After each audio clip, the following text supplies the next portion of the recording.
যারা তেল নিয়ে সিন্ডিকেট করতে চেয়েছিলেন, তেল নিয়ে প্রচুর পরিমাণ ব্যবসা করতে চেয়েছিলেন, একটা কথা মনে রাখবেন, এটা তারেক রহমানের বাংলাদেশ 2026।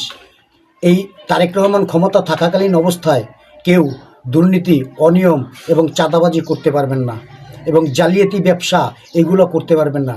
যারা মাদক ব্যবসা করেন তারাও সেই ব্যবসা করতে পারবেন না, কারণ সব জায়গায় জিরো টলারেন্স। এটা অন্য সরকারের মতো জনাব তারেক রহমান না। তিনি এমপি মন্ত্রীদের কথায় হুট করে তেলের দাম বাড়িয়ে দিবেন সেরকমের সরকার তারেক রহমান না। যারা দুর্নীতি করে তেল মজুত করেছিলেন তাদের উদ্দেশ্যে একটি কথা বলি, আপনাদের সেই উদ্দেশ্য ভেস্তে যাবে, কারণ তারেক রহমানের বাংলাদেশে অনিয়ম করে ব্যবসা করবেন সেটা কোনোদিনও সম্ভব না। তারেক রহমানের বাংলাদেশে তারেক রহমান সব কিছু বুঝে, সব কিছু জানে।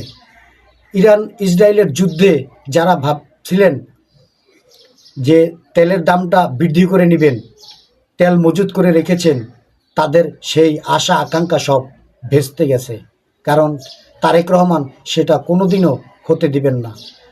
আপনি তেল অসাধু ব্যবসায়ীদের কাছ থেকে তেল মজুত করে নিয়ে রেখেছেন ড্রামে ড্রামে ভর্তি, তাদের সব ভেস্তে গেছে। ঘরমুখী মানুষের যাত্রাপথে যখন তেলের সংকট হয়নি, আগামী দিনগুলোতে আর হবে না, কারণ তারেক রহমান অন্য সরকারের মতো না যে এমপি মন্ত্রীদের কথায় অথবা যে কোনো মানুষের কথায় হুট করে তেলের দাম বাড়িয়ে দিবেন। শেখ হাসিনা একটা সময় বলেছিলেন যে তেলে আমি ঘাটতি দিব না। শেখ হাসিনা ক্ষমতা থাকা অবস্থায় তিনি বলেছিলেন তেল খাতে আমি কোনো ঘাটতি দিব না, যার প্রয়োজন সে তেল কিনে নেবেন। কিন্তু তারেক রহমান তার উল্টো, ভর্তুকি যদি দিতেই হয় তারেক রহমান ভর্তুকি দিবে তেলে।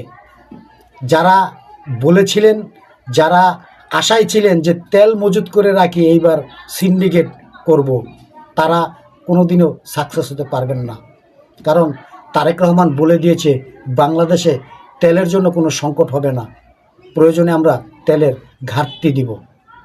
তবুও বাংলাদেশের মানুষের দুর্ভোগ এটা আমি করতে দিব না।